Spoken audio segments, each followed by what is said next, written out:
Hello दर्शक बंधु आज किसी गुरुत्वपूर्ण खबर नहीं जहाँ फेब्रुआरी 8 रे मिल जाऊँगी 17 टंका हिताधिकारी को मिल प्रथम किस्ती चतुर्थ पर्यायर टंका। महिला मानक पाई खुशी खबर कारण फेब्रुआरी 8 तारिख रे हिताधिकारी को मिल 17 टंका प्रथम किस्ती चतुर्थ पर्यायर टंका।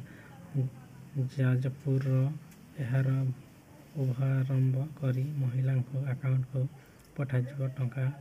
तेबे एही पर्यायर 20 लाख हिताधिकारी को 17 टंका मिलिबो बोली सूचना दैछंती उपमुख्यमंत्री प्रभाती परिडा। किछि टेक्निकल त्रुटि जोगु अनेक महिला टंका मिली पारि नाही।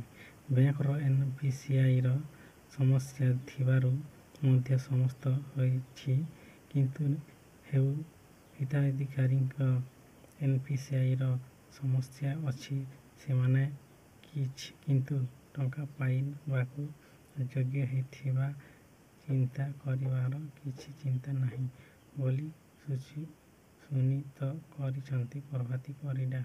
हमर ब्रेकिंग न्यूज चैनल को गोटे सब्सक्राइब करंतु।